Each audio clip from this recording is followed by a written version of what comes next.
Once Oscar James Coleman set his mind to it, he rather liked the Wooded Hills house. Perhaps the reason was because he'd begun to think of the Ratliffs as a sort of family to him. They certainly didn't make him sleep in the frigid basement, though in truth, Oscar's enjoyment was rather subject to his moods, which lately oscillated between thoughtful and muddled. He'd grown from an anxious child to a rather contemplative young man. He couldn't help himself. He wondered about things, considered things, and found that idle hands only aided in that restlessness about him. He wondered about family. His very young years had been spent with the Foleys at the bay. A frosted window could remind of a foggy one. And suddenly his memories would be awash in the smell of sea and the feel of confusion and loneliness. He wondered about his mother. She never spoke to him like Mrs. Ratliff spoke to her children.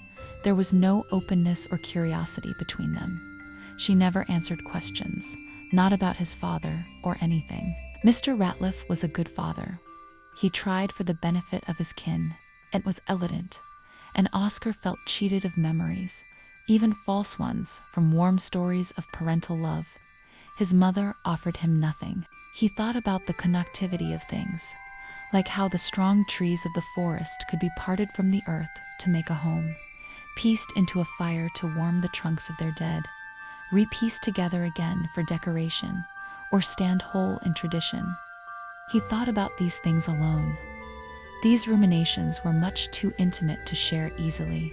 That is, until he saw her, sat before the fire, a book of paper in hand, within the home, within the forest, within his view. Her name was Ivy, and she was Oscar's downfall. "It's so good to see you, Lee. Look at those two." That was the moment that Oscar felt that Wooded Hills house was worth the stay. Every moment he could, Oscar spent with beautiful Ivy Fowler. He talked to her about everything, so comforted by her very presence.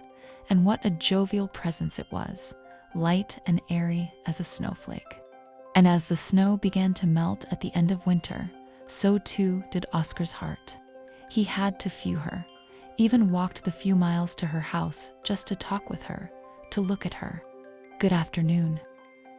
"Yes, good afternoon, Mr. Coleman. Have you ever wondered about the formation of things? The hills and their great beginnings, their great settlings?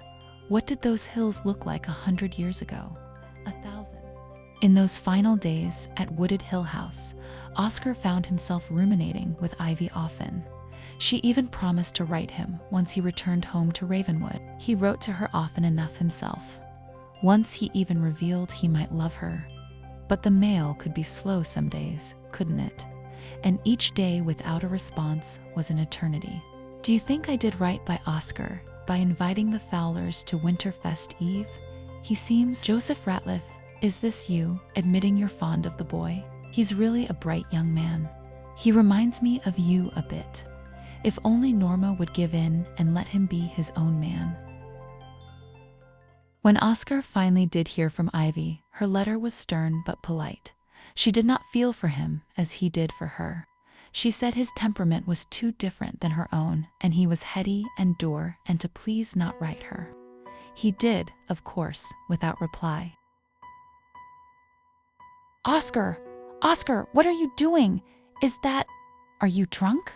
Have you lost your senses? The master doesn't approve of my drinking. Aren't I a man? You are 17, and that is no age of a man. And I am master to none.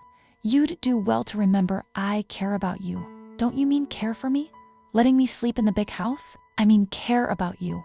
What has gotten into you?" "Ivy Fowler doesn't love me. I don't know what to do with myself. Please don't tell my mother." "Won't you tell me about it all?